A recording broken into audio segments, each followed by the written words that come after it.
So I will invite our panel to come up now, and maybe while they're coming up, I could run through more slides. No, I will just, I'll just stop it there. I'm very happy to be joined, or to be moderating this panel of great water experts, including Leslie Myers, the General Associate Manager, the boss of water at SRP, Clint Chandler, Assistant Director, Deputy Director, sorry, get all the adjectives wrong, of the Department of Water Resources, the right-hand man at Arizona Department of Water Resources, and Michael Boulay, Water Resources Advisor, Water Director, see, I'm terrible, at the City of Surprise, which just recently got its Assured Water Supply designation, which is quite a huge achievement. So I think I will move over and join you over there, and maybe we'll pull up some slides while we talk.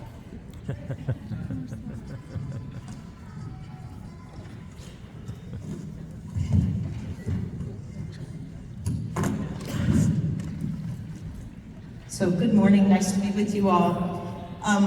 Let's start by talking about a little bit about the Colorado River, and I'll start with a question to Clint Chandler. We've read a lot in the news lately about negotiations. Brenda talked about the negotiations on the Colorado River. Most of the news stories make it sound pretty hopeless. Is there still a possibility of an agreement before 2024? Yes. Encouraging things are happening. Considerable work remains, but discussions are ongoing, and some of that has been enabled by the improved hydrology this last winter. So that was helpful. But also there is this earnest desire to arrive at an agreement.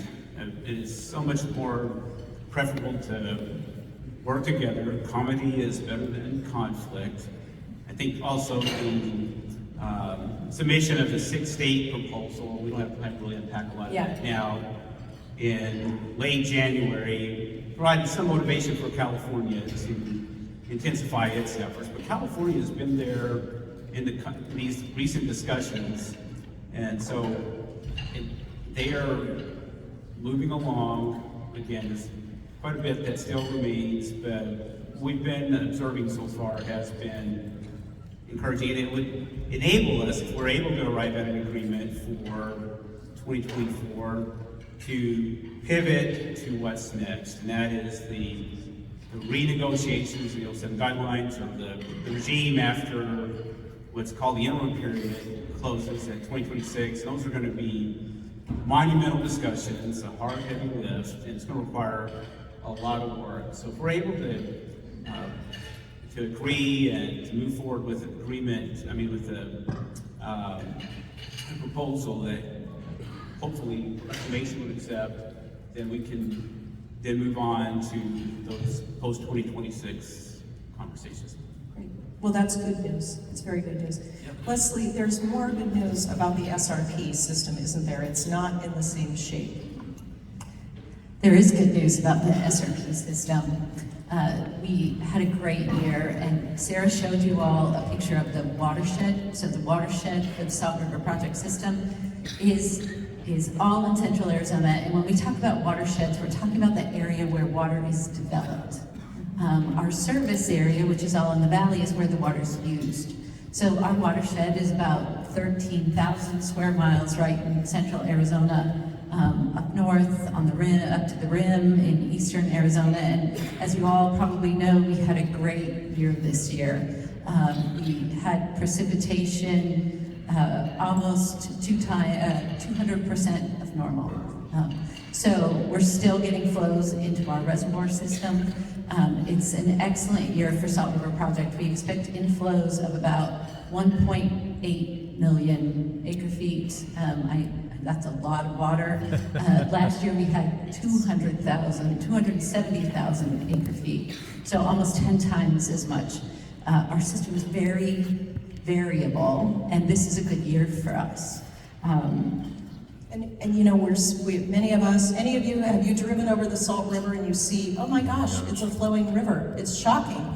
And that kind of highlights for us sitting here some of the solutions that SRP is working on now, which might mean that we don't see that kind of thing happen as much as we have seen. You want to share a little bit about how SRP can be part of a solution when we're looking at shortages of Colorado River water?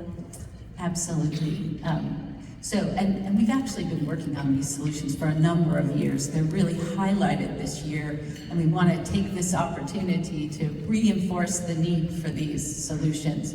So the Salt River Project was one of the original Bureau of Reclamation projects in 1902. It was established by farmers, but it's really what allowed the metropolitan area here to develop. And then the Central Arizona Project was the next big thing that let us grow to be the 5th largest city in the country. Between those two surface water sources and groundwater, we're in decent shape, and folks that have a diverse portfolio are doing well. The Salt River Project over the last number of years has really looked at what can we do to wring every last drop out of the system, so that we don't have years like this where we have to release really large volumes of water into the Salt River. There are some ancillary benefits, but it's not the same kind of benefit as if we could actually control it in our infrastructure and then direct it for use. So we will have a chance to talk some more about this, but just a few things that we're doing. Primarily one of the most important things that we need to do is we have a connection from the Central Arizona Project to the Salt River Project, and that was visionary when it was constructed, but we don't have the reverse. So in order to address the variability and to be able to connect our reliability and our resiliency between the two projects, we need to connect in the opposite direction. So we need a Salt River Project to Central Arizona Project interconnection facility. We're also looking at, we have a lot of, our infrastructure on the Salt River, so we have 2 main rivers in our system. On the Salt River allows us to control floods, and we don't have that ability on the Verde River. We've tried a number of times over the years, and we've just never been able, all the way back to the 1950s, we've never been able to bring that to fruition, but we believe that now is the time. So enlarging one of the reservoirs in the Verde system may be one way of providing more water, creating a stored water supply that could be helpful to cities in Central Arizona. Absolutely. It's going to allow us to better regulate that Verde side and avoid these large releases and spill volumes. Michael, how will Colorado River shortage impact Surprise and other West Valley cities? And please speak to it's a simple little question, short, medium, and long term. How do you see the Colorado River and living with less translating into how West Valley cities are going to manage water? Well, thank you. So for the last 5 years, cities in the West Valley, and including Surprise, have been working full-time in preparation of the potential for an M&I shortage on the Colorado River. And this runway has allowed us to be prepared for that potential. And this preparation looks like the implementation and activation of drought preparedness plans, moving into those stages, updating old and outdated infrastructure. In Surprise, we've introduced automated water meter infrastructure. So it sounds kind of gimmicky, but the reality is our demand per capita is the lowest that it's ever been. So these are some of the levers that we're pulling in preparation for a near-term shortage. Also in preparation, as we know many of our neighbors are reliant upon the wet water at their surface water facilities. So we're working on agreements to ensure that we can shore each other up in the short term. So in the medium term and longer term phases, we're focusing on demand management and supply augmentation. And so from the supply augmentation side, we are in full pursuit of understanding, the Bartlett Dam opportunities, Harper-Hela opportunities, desalinization opportunities, pipelines from Antarctica. So really, nothing's off the table. Antarctica might not be the solution in the short term, but you never know what might happen.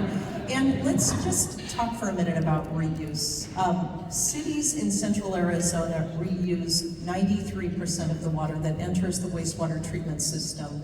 So there isn't a lot of capacity to save more water or to reuse water, except we can move demand from outside to inside, and that means there's more water available for reuse. Do you see that as part of the adaptation of cities going into the future? Yeah, I absolutely do. I think that Phoenix is really leading the way right now with the direct potable reuse project. Scottsdale's been a leader in this for a number of years, and it's an absolute viable source of water. And so, it's a surprise we're doing indirect potable reuse via recharge and recovery, but as society kind of gives it the okay, and we have the technology to implement it, I think it's absolutely going to be another lever we pull in the future to continue to sustain growth and development in Arizona.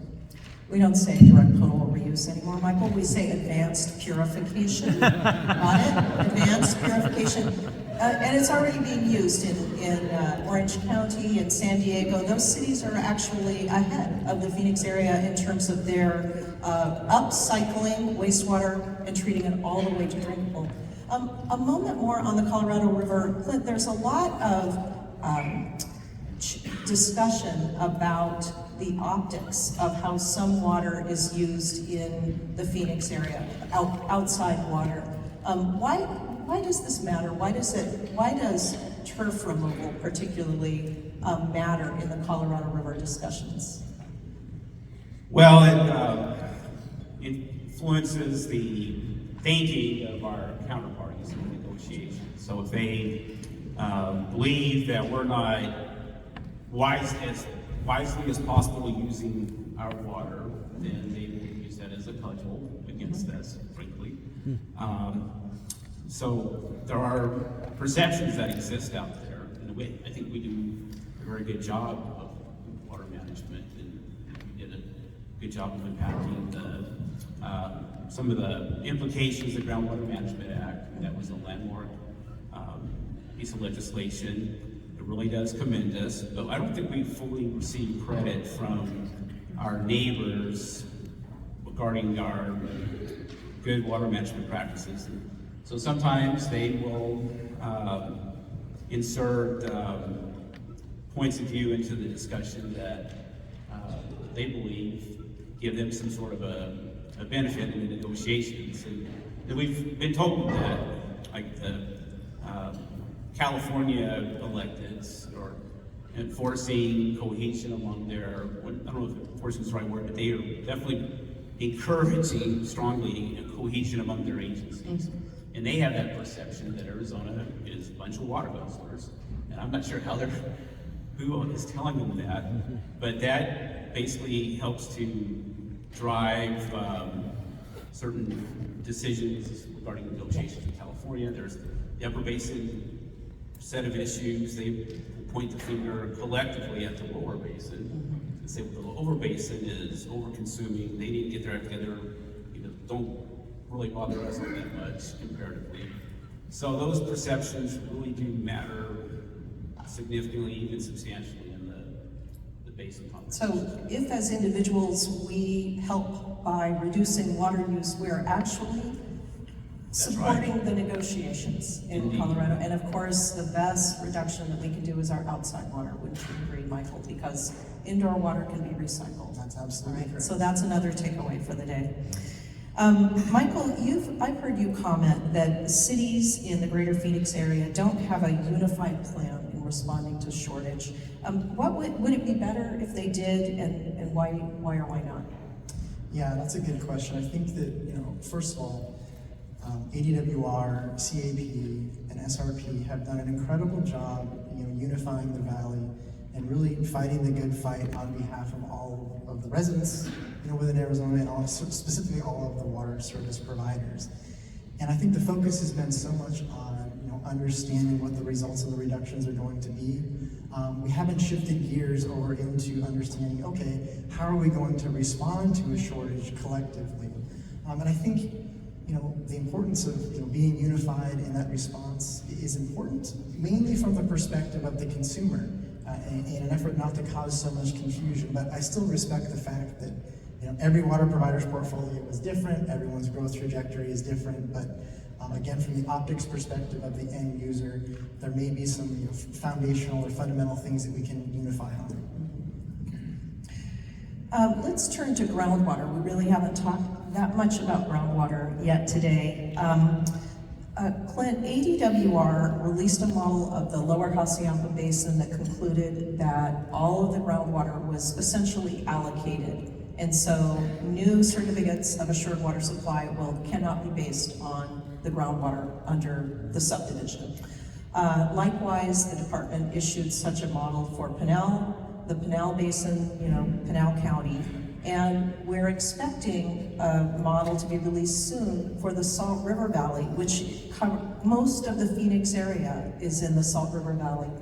I'm wondering, should we expect that model will have similar conclusions, that the groundwater is fully allocated, and why or why not? Well, I won't make news today by announcing the model results or those bottom lines, and it would make news. We have a list of media organizations as long as my arm, including the New York Times and Wall Street Journal, that are inquiring about it. But I can't say that the model release is imminent, that it constitutes the model, the best available science, and has been peer reviewed, so it has rigor. I think it will withstand scrutiny. I would also just, as a general statement, state that, regarding what you had mentioned about Pinal and Hassayampa, we've been communicating that what has occurred in those areas will move elsewhere. So that will eventually be the circumstance elsewhere. So regardless of the results of the Phoenix model, it's not just the SRV model. We've expanded that so it will encompass most of the Phoenix active management areas, so the SRV and Hassayampa. And that's just really a function of the tools that we now have available for it. It divvied up in the SRV, the Salt River Valley, east and west, and then we had a Salt River Valley model listed. The tools were refined and better developed over time. Our modeling got better, Our modeling you're saying. got better, and now we're going to do it for almost the entirety of the Phoenix AMA. And again, that's going to be something that will be emerging very soon. Director, your boss, Director Gushatsky, was quoted saying, this shouldn't be a surprise. We've been allocating groundwater for 40 years. I thought that was a signal, perhaps. Well, I will say this too. It's something that's in the model report. There's a graph, and it shows the storage extending back almost a century in reserves, and then it just drops, it really plummets, and then it stabilizes in the 80s through to the present. Now, it really is the great work they're doing at SRP. It's renewable sources that's stabilizing that for us. And see, sorry, I have a voice that projects. I usually don't have to worry about the microphone.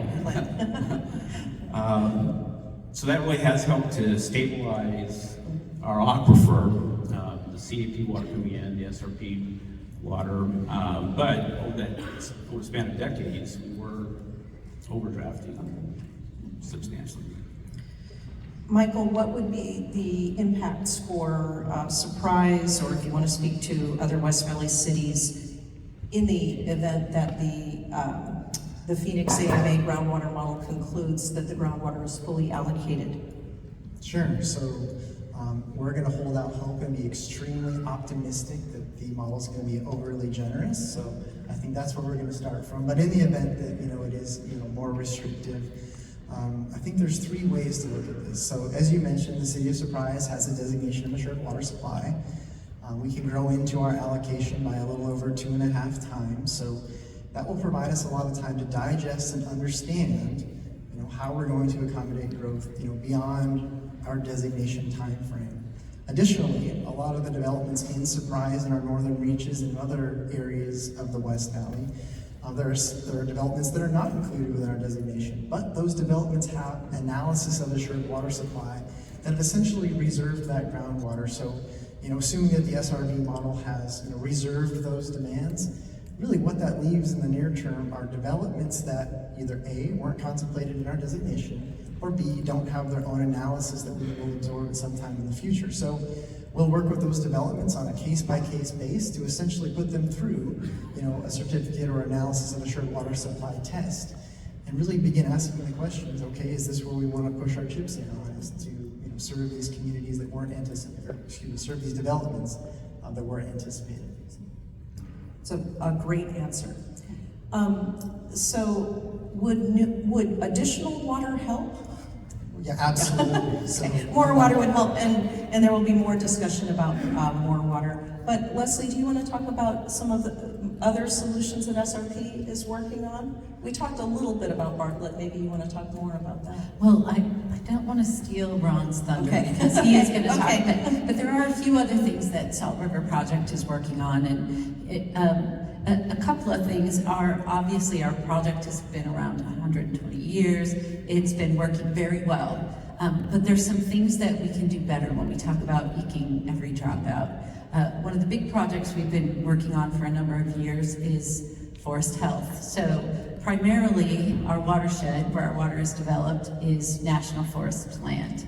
And I know if you all are from Arizona, you've seen what's happened on the national forests in central, eastern, and northern Arizona. We've had mega fires the last couple of years, and they have devastated the watershed and devastated the ability for the watershed to produce water that can then make it to the rivers and into our infrastructure. So we've been working really closely with a number of partners, state, federal folks, local folks, on forest health and forest treatments. And SRP is really leading the way in those efforts and working hard from the very beginning, then from the origins of the system, to make sure that we can get the water from where it is to where we can use it. A couple other things, I know we've talked a lot about groundwater, but in the early days of the Central Arizona Project, when not all of the water supply was actually being used, the state, there was a state law that established the Arizona Water Bank. And so we brought a lot of Central Arizona Project water into the area. We stored it underground, and the purpose for that was to firm for future shortages. So that meant that when we got into the situations like where we are today, we could recover that water and use it. I'm way oversimplifying this, but keep going, you're doing great. So the Salt River Project is a conjunctive use system. We have surface water and we have groundwater. We have 277 wells in our service area that we can use that infrastructure then to help recover some of that supply. So we've been working really closely. We've worked really hard within our organization to develop a model so that we can understand what kind of capacity we might have so we can deliver water to our shareholders and provide this infrastructure, and how we might be able to help the cities then recover their supply and protect the health of the aquifer system at the same time. So we're in the process of working on that now. So I feel like, and we've said this over and over again, but anything that's easy, simple, straightforward, it's done. It was done a long time ago. It was done a long time ago. There's only these hard, more complicated things, and we really are blessed in the water community to have great partners, really, really smart people, and a lot of technology to help us through that. Couldn't agree more. I am not being a jerk looking at my cell phone. Your questions are coming in via my cell phone. There are several questions about agriculture, and they run along the sort of theme of, shouldn't ag use less water and then there'd be more for cities? I think that's the thinking. Who wants to, let me just say in brief, it's complicated. Efficiency in agriculture does not translate necessarily into water supplies for cities, first of all, but who would like to address what do we need to do about agriculture? Why isn't agriculture being discussed more? Well, 74%. Yeah. I'm not sure it's on. Try. 74% of our use is agricultural use. I will say that the Yuma area really is the standard. And their efficiencies have benefited the valley because that's water that they're not using. And by realizing those efficiencies, that's water that's going down the CAP canal. Now, I don't want to get into all the details, but in some of the hard Colorado River conversations we've had, they've brought that up. Like, well, we've already been doing amazing things. Yuma in particular, has. the Yuma area. Right. Yeah. They have for decades been just innovating and leading, and so they really do have the best practices, and they're the winter vegetable capital of the country. So I would definitely give them a commercial for what they're doing. Remarkable work. It does benefit Central Arizona, but there are other areas where ag water use is not as efficient. And outside of Arizona, there's, throughout the basin, you can identify a number of possibilities. And reclamation has talked about a process, beneficial use determinations. I don't have time to go through every bit of that, but they would apply standards to those uses and may knock loose chunks of water. So the feds might make ag throughout the basin get as efficient as Yuma so that we could have more flows in the Colorado River. Great. Can I just add to that? Yes. That the federal government has had a program for years to work with the ag communities to increase their efficiencies. And today there's billions of dollars in the coffers for drought management, and the United States is interested, of course, in continuing to work on that. But one other thing I would add is that primarily we were an agriculturally based state, and those were the folks that first came to Arizona and perfected those rights. So one of the reasons this is so hard is that they have the highest priority and the highest rights to the water. So it's not just a face value, but it's a legal issue. It's a legal issue. So the senior water users in the state of Arizona, senior Colorado River water users, are agricultural water users, and cities in central Arizona are junior. Yeah. And so a lot of the negotiation, and it's true sort of in the larger picture in the basin, so much of the negotiation is agriculture saying, we're senior, we get the water, we don't take a cut, and cities saying, well, let me give you 5 arguments why you should take a cut. We're cities, we need some of that water. Another question that's come in is about TSMC, and this we hear a lot. I hear a lot of people questioning how can we have a new semiconductor plant come in, when we're talking about Colorado River shortage. But I think we can extend that question to other types of industry that come in that might appear to be higher volume water users. Anyone want to take that one? I'm happy to talk a little bit about it. One of the things that I think a lot of people don't realize is that something like 85% of the water that a semiconductor plant uses can be reclaimed. And so for the city of Phoenix, the challenge wasn't necessarily how to get the water for TSMC, it's how to make the most of reclaiming the water that will be produced by TSMC. The other thing is that a semiconductor plant brings a lot of high-paying jobs. And so a city will look at a plant like that and say, that is a good use for some of our water portfolio. You can be sure that TSMC and the city of Phoenix made sure that there was sufficient water for the life of that plant. That's kind of my, yeah. Absolutely, I agree. And we know that it's a high priority for our federally to establish that kind of technology in the United States. And there's been a lot of effort to do that. And so bringing those kinds of businesses to the metropolitan area is good. It's good business. It is, and I think that coming to a place like Arizona and understanding that you have to reuse and reuse and make the best and highest use of the water supply is a good thing. It also uses a lot of power.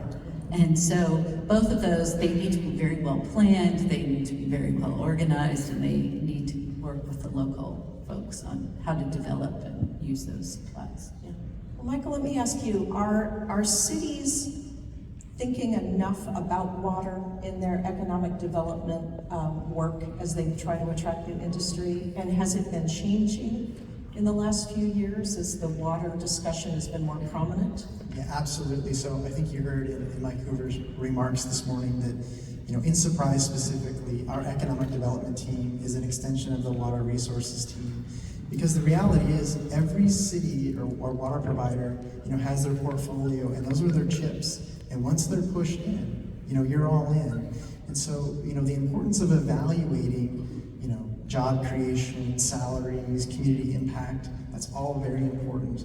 But the other side of that is, the opportunity cost of the water resource, 50 years from now, 100 years from now. So all that is getting folded into really the upfront RFI evaluation of, is this a good fit for our community?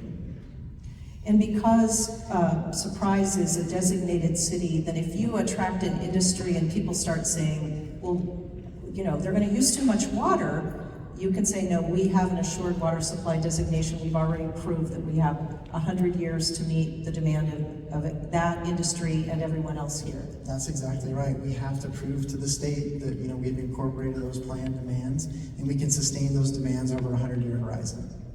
So that's what you can say to people who are worried about semiconductor plants moving into the valley, okay? They're moving into designated cities or enlarging in designated cities. There's a question here about, a really interesting question. What group or organization would be effective to unify cities and municipalities and utilities in drought response or conservation efforts? Anyone want to take a stab at that? Michael? Sure. So, in the West Valley, we have the West Valley Water Association. That is a great group of professionals that come together on a quarterly basis to discuss issues like that. And then obviously we have the Arizona Municipal Water Users Association, AMWA, and they're tremendously effective in bringing together all of the AMWA cities to discuss issues like that. So I think relying on those two groups to strategize and sort of brainstorm ways to unify us should we face municipal and industrial cuts would be effective. Anyone else want to comment on that?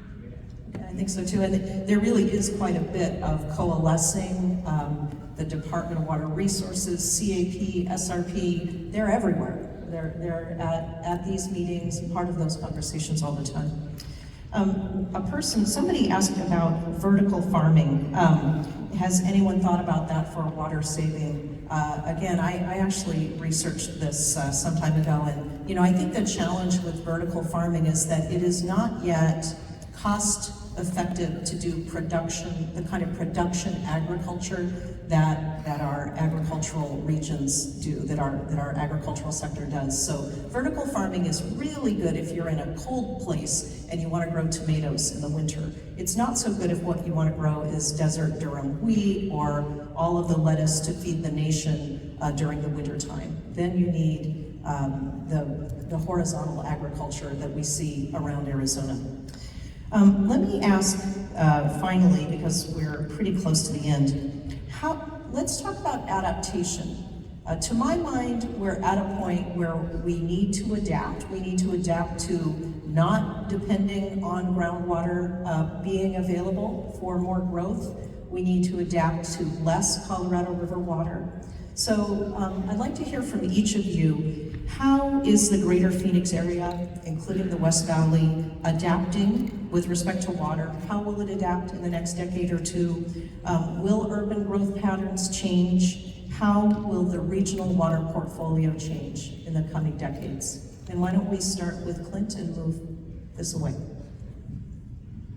Well, we probably should plan for less Colorado River water, and it's like we'll be pivoting to the post-2026 negotiations, and one of the first things that we're going to have to decide is, and Brenda alluded to that during her opening remarks or keynote remarks, that we're going to have to make a choice collectively to try to arrive at an agreement on the influence and what size of a system will we have. Is this an 11 million acre foot system, 9, 12? Those are hard conversations intrinsically. Then move on to all the other operational type of conversations. But it seems probable that we will be receiving less Colorado River water, and so that's all things that, and that cascades through, because we have to account for all those different aspects. Regarding growth patterns, I'm a little at a disadvantage. The model results, you can infer certain things. I don't want to really get into that right now, but I think you can make an educated guess on how things will play out. Just once you see what those are in the near term, intermediate term. So I think I'll just go ahead and leave it at that. Leslie? I really think the key to the future is to have a diverse portfolio. We've done a great job with our existing supplies. I talked about Salt River Project was maybe the first big thing. Central Arizona Project was the next big thing. We've done a lot with reusing our effluent.